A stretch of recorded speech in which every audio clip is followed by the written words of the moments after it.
What is the biggest sin that Christian business owners commit when it comes to running their business?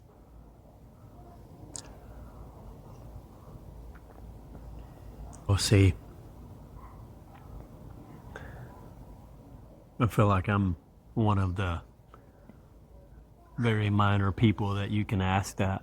The one thing, that I feel like the Lord is really laid on my heart, and I don't know necessarily if this is the biggest thing that I would say is sin, but it is big in me, or big for me, is I've seen these Christian businesses and seeing how the workers are getting treated. It's just you're just coming to work, and that's it. I've told our people before, I'm like, this is more than just coming to work every day. And if it's not for you, then obviously if you're not enjoying it or whatever and you need to move on, that's fine. But if you like it but you're not enjoying it, then let's figure out what the deal is. And so I think that's huge for me, is because I've seen that in different businesses. Yeah, often very wealthy, successful businessmen. Yes. And all their employees hate them. Yes. What are you even doing? Yeah. How's that work with professing your faith and the reason for being in business, build God's kingdom? How's that work when you turn people away from it? But even with that, I see believers that own businesses, and I'm like, man, I have so much growing to do. And just an example is, I think his name is, he passed away now, but I think it was David Stahl down in Tennessee. Jubal and those guys would know him. Randomly, he would post little short videos on YouTube. And randomly, I started seeing him on my YouTube feed. Man of God, no other. And he would just, I don't know how often they met or whatever, but just in the office, and he would, they would just meet, and it was just, he just poured into his guys like no other. And it encouraged me so much. That I was watching his stuff for just a couple weeks, I would say, maybe a month. And one day I find out he's out running, and someone didn't see him and hit him and killed him. And I'm like, Lord, what was that? What's that all about? I start seeing his stuff for just a little short time, and now he's gone. What is that all about? But he encouraged me a lot. And just how he poured into his guys. And so in that sense, I'm like, man, I have a lot of growing to do yet. But, yeah.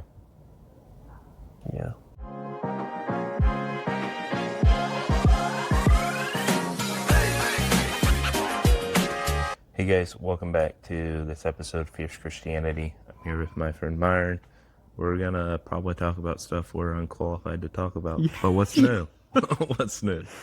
Yeah, we're gonna dive a little bit into business, Christian business. I feel like a lot of, so especially with most topics here on this channel, there's so many exceptions. Everybody, we say things with a blanket statement, and everybody's gonna take it as a blanket statement. And we're not addressing all the little innuendos and all the little things that are different about your business being different, all those little things. We're not addressing those. We're just going to go over some basic thoughts. So just one thing starting out, I ran a construction business. I was very successful for what I wanted to do with it. It worked. I think we should cover first, what's the benefit of having a business? Why you should consider that, It's not for everybody. It's really not. Yeah. There's some very more so. I feel like for me, there's way more qualified people to talk about it, but I think maybe they're overqualified in some ways. Like, not to discount our thoughts. Yeah. No. I absolutely feel not qualified to talk about it, but at the same time, like the stuff that I know, the stuff that I've been through, and I'm sure that you have things. Whoever listens to this, hopefully praying that the Lord shows them something, Yeah. and that's all that matters. Yeah. Yeah, when God created this, He counted for all of our mistakes we're going to make, so this will be just fine. No, one thing starting off with business, for me, I think the big thing for me was the freedom, is why I wanted the business, but more so, I wanted to mobilize. Yeah, I don't think I could even, back when I started working for myself, I don't think I could even say really why I felt like I should do that, as much as so it made sense. Some of it was the freedom, some of it was like the future. Like, I wanted to build a business, not necessarily to be the best or be a huge successful person and add to a resume, basically. Not really that. It was more so I wanted to build something to enable other people. So, like, my business model was like, if this is just a brief of my goal of where I know I made it, is when I hire a guy who works for me for a year or two. And he says, hey, I really want to go to Uganda for a year, do mission work there. And we have live audiences. If you hear children, it's his, it's his family. So get over it. No, so I wanted to be a business owner where if I had an employee that wanted to go to Uganda to do mission work for 3 years or a year or whatever, go. We will financially support you to go there. And if you decide to come back, you will have a job here waiting for you. And if you decide to stay there, we're still supporting you. Yep. That was the whole purpose. If we can't weaponize our businesses to build God's kingdom, then what's the point of the business? Like money, I don't really care that much about money. If I have enough to pay my bills, like, I didn't grow up on the wealthy end of the spectrum by any means. And I think, in a way, like, it taught me it's okay to get nice things when you can and just deal with it, live. Yeah, I could easily be all like, oh man, I grew up dirt poor, I want to have the fanciest, the best, but it's more so for me, I'm like, I just want to take care of things and then see what happens. Yeah, that's good. It's a good, I feel like a reminder of, it's a little different, I would say. So growing up with what my wife laughs at me every chance she can with, like, 8th grade education, like going into my teen years, I didn't really know what I was going to be doing. Like, at that age, everyone done construction, and so that's what I got into. And it was good. It was good for me, but I would say, as far as how I got into business, was I was working for a very large company, and me and another guy were, like, we would travel all over and supervise all the hardware going into the big apartment buildings and stuff. And I was married, and I was going at least 1 to 2 nights a week. And, like, at that time in my life, it was not good for me at all. And got into just different stuff, into pornography while I was going, and just a lot of different stuff. And I was like, finally, I was like, this is not working, Lord. Like, I have to put myself, number one, around people that are believers, first of all. And, you know, I can't put myself in keep putting myself in this position to where of course, it was like, not all just the job, but I would say where I was at spiritually and personally, like, that was a big thing to do with it too. But anyway, yeah, this opportunity came up to buy the business that we own now. And I had told the Lord, oh, like I would be interested in this, because when we first heard about it, it was someone else was going to buy the business. Oh, all right. I just missed a great opportunity there. But anyway, we did get the opportunity to buy it, and like just looking at it now, like I can see the Lord's hand like in every aspect of that. Just not married too long, and we did not have the funds to even get close to doing something like that. But he provided it, and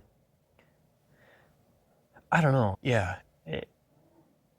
I would say, I feel like you going into your business, even like you just had so much, like you had more knowledge and stuff of that than what I did. I wouldn't say that, man. Yeah. I started a handyman business that turned into a construction business overnight. I had no idea what I was doing, but I could figure it out. Yeah. And But I am so grateful though. Like everything that we faced, even today, I didn't have people necessarily to go and ask, hey, what do I do in this? But like the Lord taught us. yeah, And so it was like looking at it now, it's like I'm grateful for that. yeah. I can probably count the times I've hit a brick wall and had to ask somebody questions on 2-3 fingers. I don't even need a full hand. But I think that was where some of that is my own stupidity, my own ignorance to not really want to ask them. Some of it was just like there was nobody. Like, yeah. Some of it is just winging it, figuring it out. Like I remember when I started a business, you know how much money I had? I think I remember I tried getting a business account at the bank, and they wanted $1,000. Yeah. Like $1,000 deposit. And I had to go find a bank that didn't need that. Man. And I think I opened up my bank account, moved $100 from my savings account over, left $50 in my or my personal checking, I should say.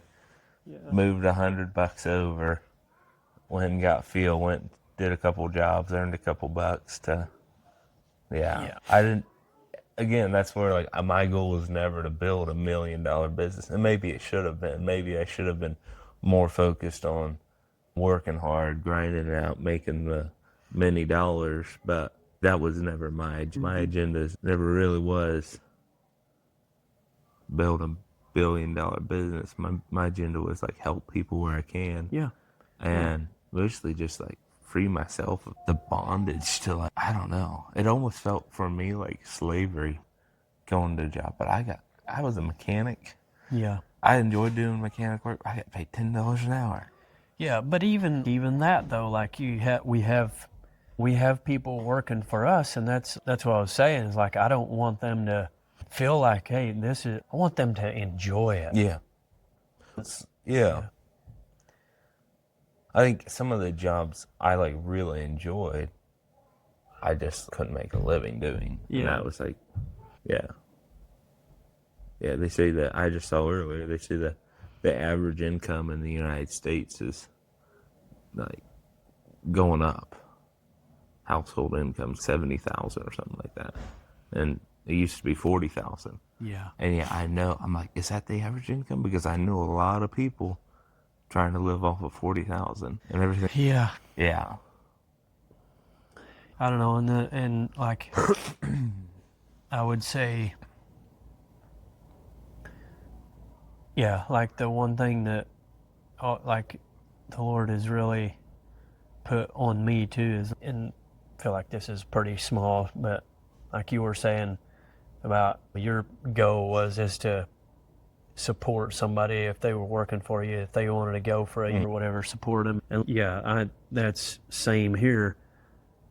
But also what the Lord has told me is, it doesn't matter what you have, or obviously it's the Lord's, but whatever you have, it's for maybe not whoever asked, but pretty close to that. Like, pretty much whoever asked. I don't remember that. But you live in Iowa, so. Well, you can get some porta pots out there. No, but I'm talking about just, whatever. Like, truck and, like, stuff like that. That is other people's is just as much as it is. Yeah. Well, so there's a few things I think would be good to cover. I do want to hit like a little bit on the employee side of it, like how to be a Christian employee, but Oh, that's good, yeah. because I think not everybody's called to be a business owner. Like that doesn't actually work in the kingdom of God. That actually doesn't. Also, like That's good. A good question to ask people. Like I have a brother, he does lawn care. I asked him this. I was like, is God running your business or are you running your business? It sounds so simple. And everybody's initial reaction to that is, God is. And I'm like, okay. So did you go ask him if you're supposed to buy a skid loader? Oh, that's a good point. Did you ask him if you should like try taking up these contracts? Like just simple, because you say God owns it, but then that's like saying Myron owns a business, but I'm never going to talk to Myron about how I'm running his business. Yeah. He cares about that stuff too. Yeah. I think that's the way majority, this is a blanket statement, majority of Christian business owners run their business. As they say, it's a God's business. But then they do nothing. They include the elements of God in their business. Yeah. Godly businesses, this is my opinion, godly businesses will succeed. Whether there's God involved or a Christian running. Look at the world, like some of the most successful businesses have the elements of the Bible in them.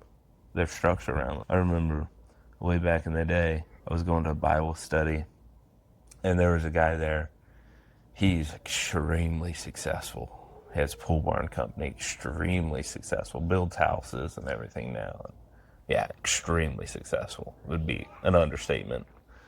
But he said he has business partners or other business mentors, stuff like that, not partners.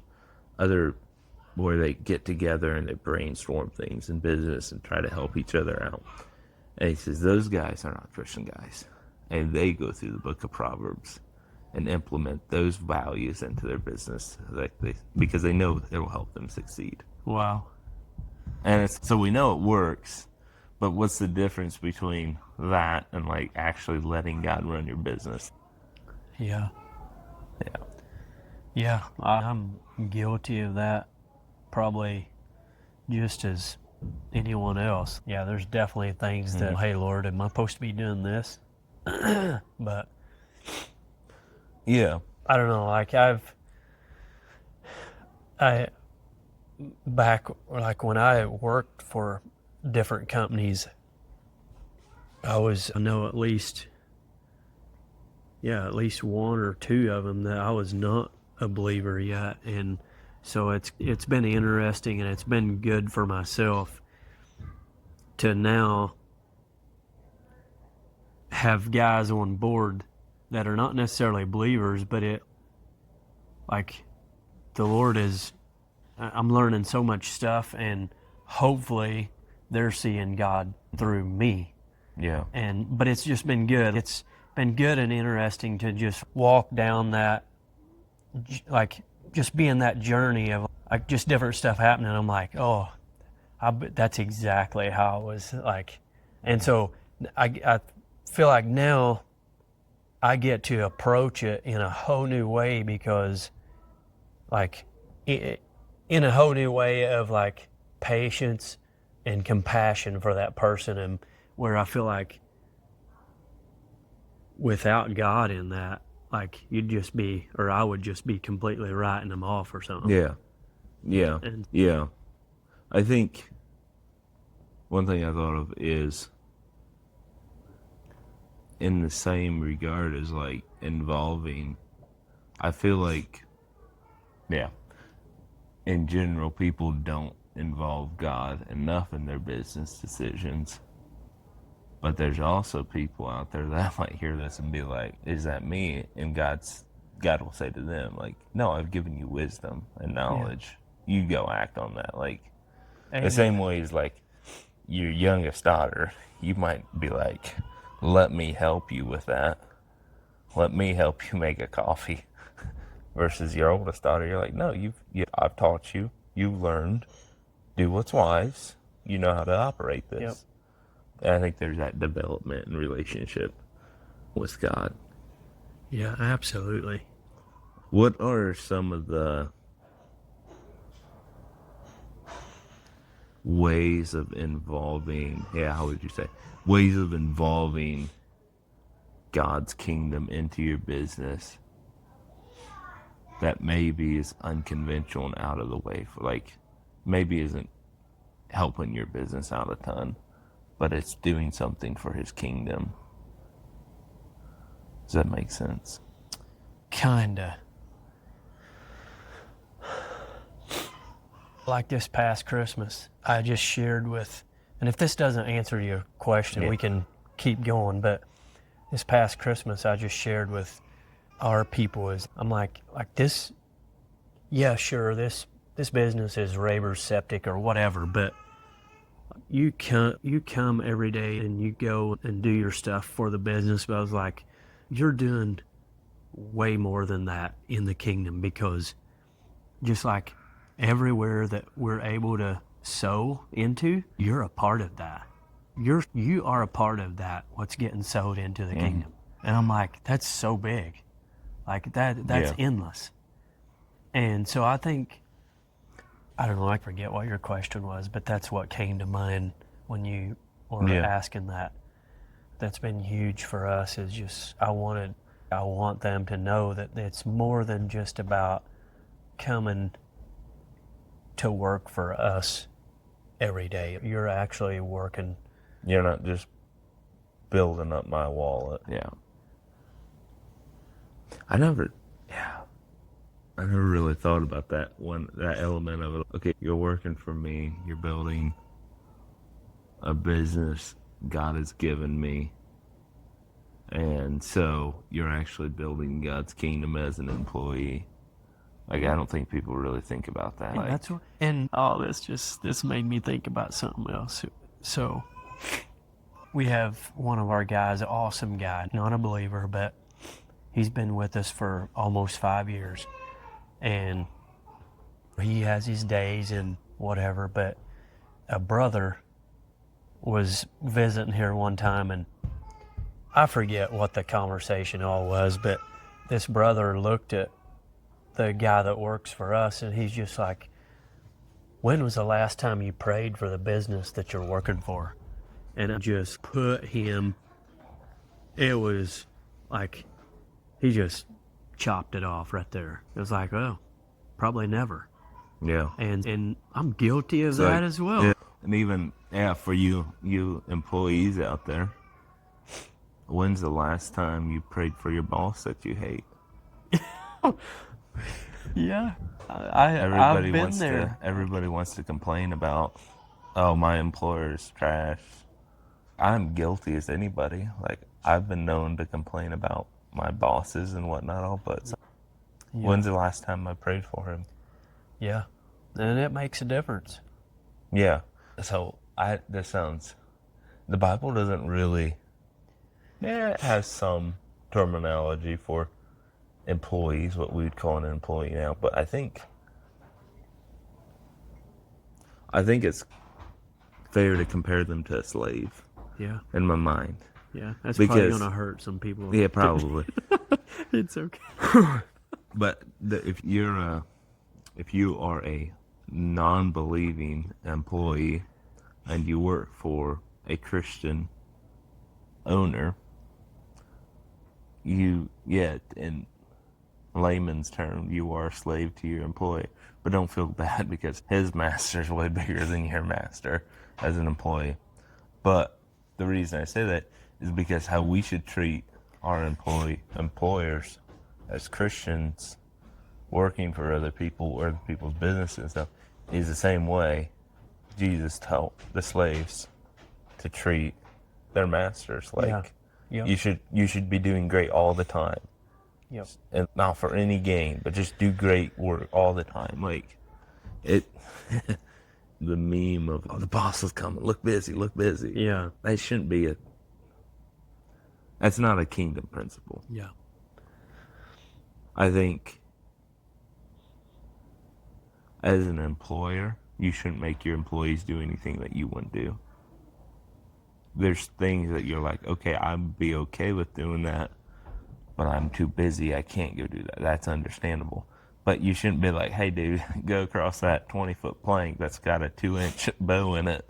Like, it's got half a foot of deflection in it as you get out into the center, and like the ladder scoot out on the ends. Yeah. You might fall and die, but go do it. You'll be fine when you would never do it yourself. Yeah. And that's what I was just getting ready to say is that's my desire as far as to the employees is just I want to treat them like basically how I want to be, not necessarily how I want to be treated, but just, yeah, I want the best for them. Yeah. Now, there's the exception that you have a guy that works for you that has nerves of steel, and he'll do something stupid that you would never do. Yeah. Like, oh, that's different. But, like, I'm Yeah. saying requiring them. And also, here's another thing that comes to mind. As a Christian business owner, this might be, you might disagree with this. I'll try to explain it well enough for anybody to understand. If you're a business owner and you have employees that work for you, like actually work for you, like they don't just show up, clock in, and leave, like people that are dedicated to working for you, and they shouldn't come to work worried about a paycheck. They shouldn't. They should know, like, I know even if Monday morning I'm on the way to work and car pulls out, I crash, I need to pay rent. I know that even if all of the bad stuff happens, my boss has got my back. Yeah, that's good. Yep. That should not be. It's almost like, how would you explain? It's almost like they get to come work for you and the paycheck's a bonus. I'm here to earn my keep, essentially, yes. Yeah. But I'm not worried that if disaster strikes, that like, boss can be like, you didn't make it in, sorry, I can't help you out. Like, yeah. Yep. But that goes to a deeper core issue of why can't you just dish it out? Like, you as a business owner, if you physically don't have the money, that's one thing. But why can't somebody come work for you without fear of not making enough or whatever? Yep. I get it if the guy comes to work high and doesn't want to work. And I had a guy, I was running a car detailing business. I had a guy that he would show up high, wouldn't get a lot done, and I still paid him. I was like, you didn't do good work. Yeah. You did absolutely nothing. You sat around and slept and texted your girlfriend or whatever. But I'm still going to pay you because you showed up. I showed up, picked you up, and then took you to work.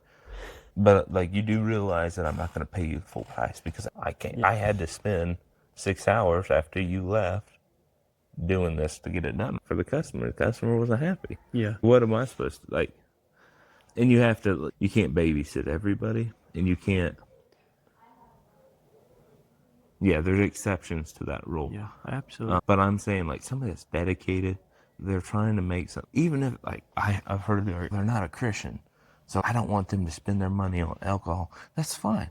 That's not your money. Yeah. Why do you care? Yeah. Like, the thing. And that. Do what God's telling you to do. Like, the thing, like, oh, homeless man. Like, this is Anabaptist 101. You see a homeless man on the street corner holding up a sign, need money, got doctor bills or something like that. Yeah. You're like, hell, he can go get a job. And if I give him money, he'll probably just go spend it on liquor. But if God's telling you to give him money, give him money. Yeah. That's not your place. Yep. To make that call. Like, it's not your money, it's God's money. And I think there's a lot of blessings that Christians ignore because they don't, like, freely give what they've been given. Yeah. When we start trying to, okay, I'm going to For my ministry, it's weird because I have this theory. This theory. I call it a theory. I'm not sure it's much more. If I get too worried about, okay, we got a generous donation. I'm going to pay for this stuff. I'm going to just cut all the corners I can and save up as much as I can for this next hurdle.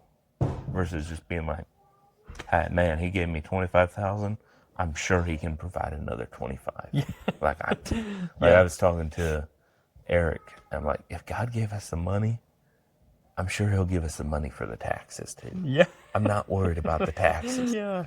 Yeah. But what do you truly believe in? I get it. You built something. You worked hard. Like, you worked to get to this point. You struggled. You fought. There was late nights, I'm sure, early mornings, where you're just like, I don't know what to do. Yeah. And you figured it out and you worked hard. And it's hard to just be like, I'm just as much of an employee as my employees. Yeah.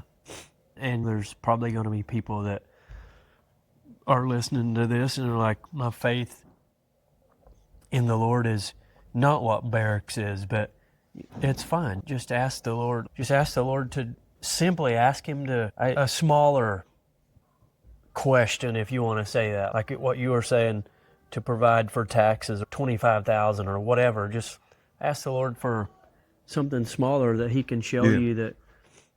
Just give me one job. Yeah, yeah. That's honestly, that's how my business, I hardly did any advertising. Like, the way my business grew was when I was at home praying with my wife, and I just thought, there's a good bet, God, I know you'll provide for us. I just asked for more work. Next morning, phone rings. Boom. Yep, you get a job. I would go months without getting any calls. This is why I couldn't sell my business. Because it wasn't built to sell. Yeah. It was built to just sustain. I would get calls, like a bunch of calls, get jobs backed up for a few months, wouldn't get any calls. And then as soon as I'm coming to the end of the job, it's like, God, could use some more money. We're going to have some bills. It's good to get some more jobs in the pipeline. And see, this is what I like about the Lord is like, he totally knows where you're at. Yeah. But he wants to communicate, like he wants that relationship with us. So like he totally knew that you are going to need another job, but simply if you ask him, he's going to do it. And okay, so if you're struggling financially with your business, I feel like I should throw this out there for somebody. You're struggling financially with your business. I get it. I know what it's like to not have enough money to go around. And if you're struggling with that, but let's just pray and ask God to give me 2 jobs. Take one of those jobs, bid it like you normally would. Like I'm using construction terms here. Or, okay, if you're mowing grass, bid it as you normally would. $55 a cut, bid it like you normally would. Now, go add 10% of that to that job. So let's just say $60. I'm going to bid it for $60 now and see if you get it. Because I about guarantee you, if you have faith, okay, I believe, like, it's going to be a little cost. Like, this is where testing out your faith. Like, just up it a little bit. Be like, if I get that 10%, I'm going to give it to God. Commit to doing that and see what happens. Because I'm not big into you have to tithe. I'm not hard pulpit founder. But just, I dare you to see what God will do. Yeah. Because I feel like we get so wrapped up in what we can do. What if we lose that one job? That's okay. You got the other one. You know you're going to get the other one. You'll be fine. Yeah. In construction, like, just bid one of your jobs a little higher. Ask God, hey, God, what should I charge for this job? I did that several times for a couple jobs. I made bank on those jobs. Yeah. I was like, man, this is good money. And, like, one of my jobs, I told the lady, I was like, I want to pay you hourly. I said, this is what I charge hourly. Is that all right? She said, that's not enough. You go talk to God. That is not enough. I doubled my price. And that's still not enough. Oh my. But you do, if that's what God's saying, you do that. But that's still not enough. I made bank on that job. Yeah, wow. Yeah, that's... Which, funny thing, wouldn't you know it, I had bills come out of nowhere for other stuff. Yeah. Like, it was like, God knew. Yeah. It's like, how much do you trust God? Do you trust him enough to just give it a shot, see what happens? And if maybe God will tell you to charge less. I've never had that experience. It's usually charge more for me. Yeah. But I think it's also valuing ourselves too. Like, it can be hard as business owners to actually value our time enough. What are we truly worth? I find, like, with the ministry taking off and everything, like, I find myself asking my question, is this the best use of my time? Yeah. Like, I'm finishing up some jobs. I'm doing drywall work and paint work. You know how that is. It's tedious, time consuming, boring. There's not a lot of great things to say about it. And I find myself asking, is this really the best? Would I be just better off going in the negative and hiring a crew to come in and finish this up for me? Is this the best use of my time?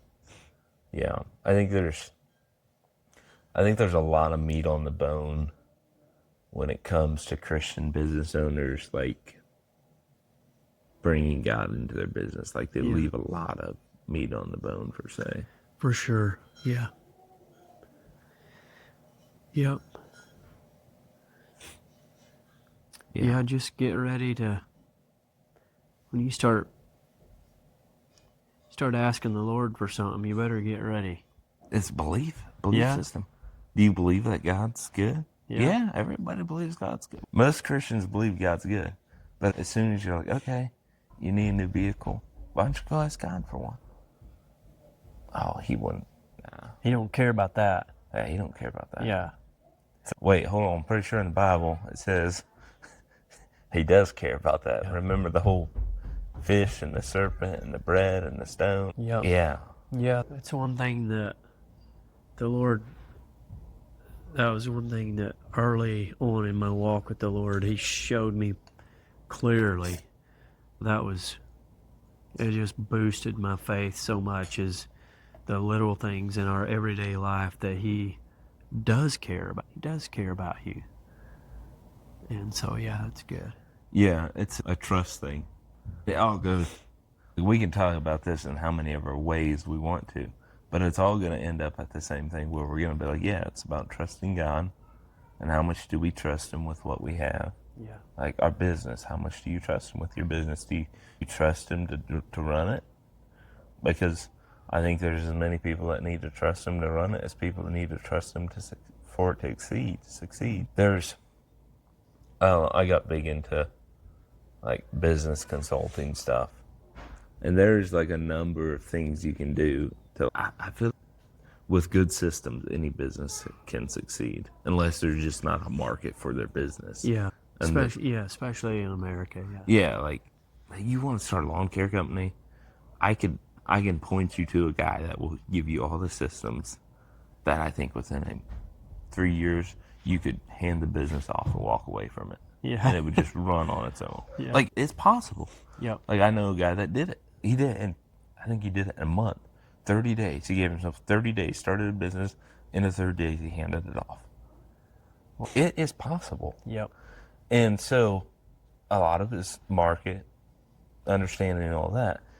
But how do you make your business better than the normal? Everybody hates being treated poorly. So if you're a godly business owner, like, why would you ever treat a consumer poorly? Why would you? Yeah. What benefits that got for you? Second thing to that is, like, how's that proving God's kingdom? Like, do high quality work, nothing less. I can be a perfectionist. That's actually one of my downsides. I had to repent of that one at the last conference. But I think there's a ditch on both sides of that, like perfectionism and then just incompetency. Like, you just don't care. Yeah. Yep. Absolutely. Yeah. Is there what are some valuable, I feel like we've covered a lot of them, any valuable lessons God has showed you in your business? I don't know if it's a lesson, necessarily, but just a reminder almost that, hey, I am the one that is it, and I love talking about, like, God is the creator of the universe. He's Lord of Lord. And it was just a great reminder that, hey, and it wasn't like just hey, I'm the one in charge, like not condemning or any, just an awesome reminder from the Lord that I'm in charge. I got this. And this happened like a year ago, almost exactly a year ago. We were busy coming into the spring, summer. We were busy. There was nothing slowed down. We was getting new jobs, but our bank account was doing this. And I was going, okay, Lord, what's up with this? And just talking, praying about it, and just kept going. Not going up whatsoever. And anyway, like, it came to a head, and it was like 1 week, like, if we'd had to pay all of our employees that 1 week, we did not had enough money in the account to do that. And I don't remember the timing, all the details, but it was kind of after the fact that I was like, and I wasn't necessarily, wasn't swaying me really. Like, I knew the Lord. I was like, okay, like, you know what's going on or whatever.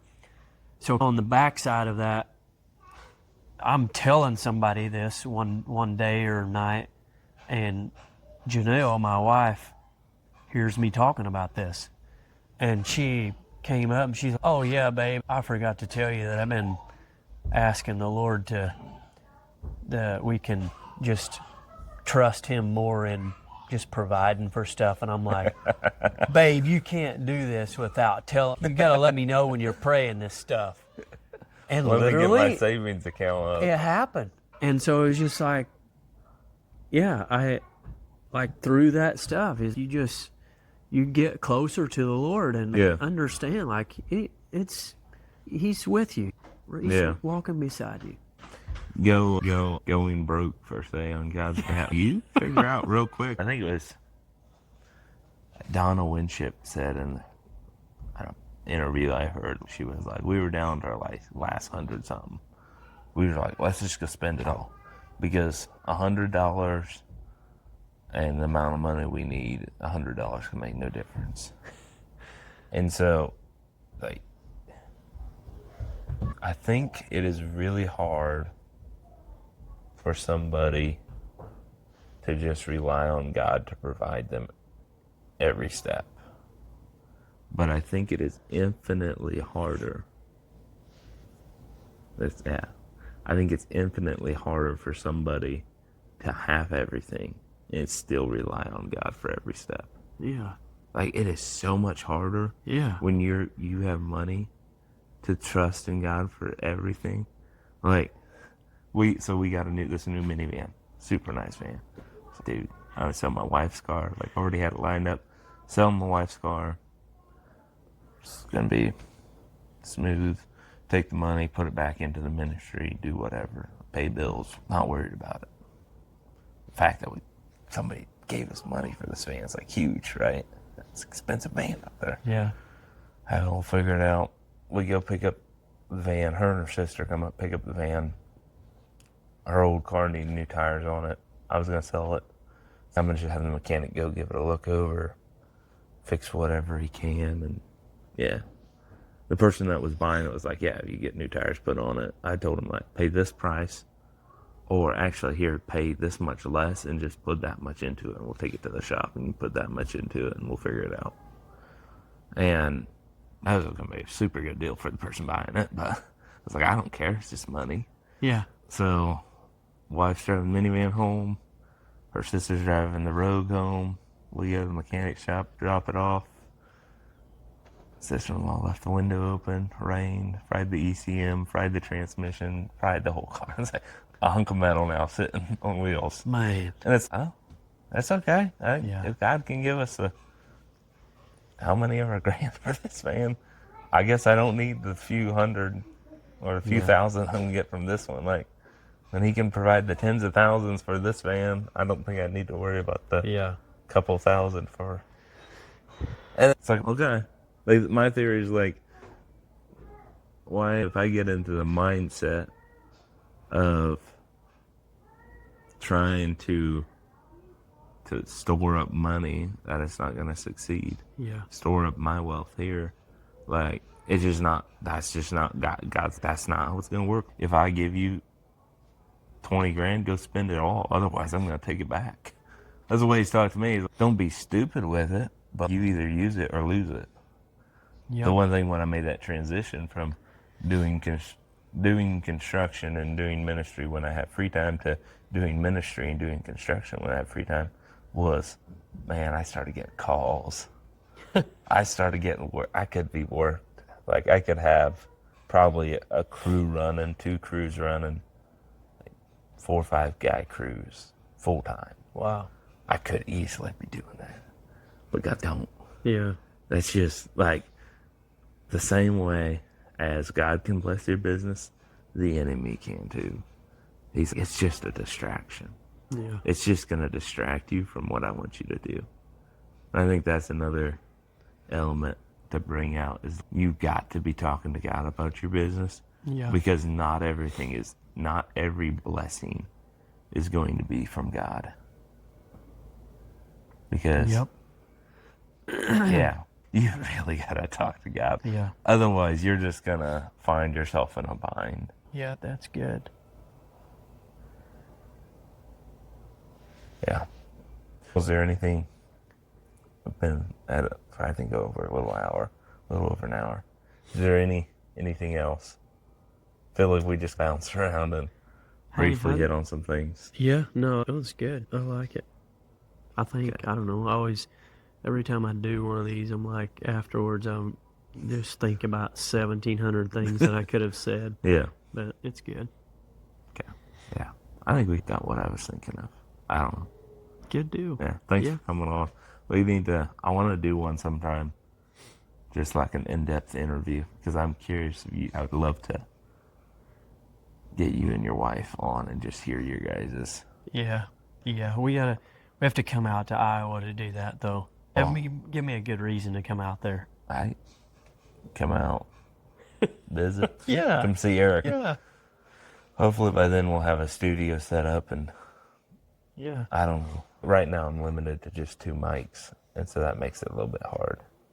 But hopefully by then we'll have something else figured out. And we're working on it, but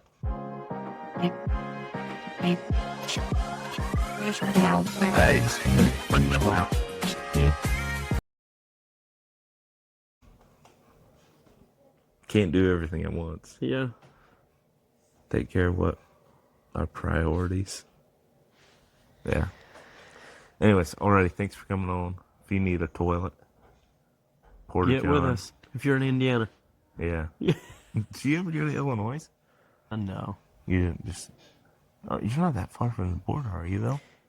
No, we're not. But It's it's the all the laws license. They're ridiculous over there with their. Do you go south?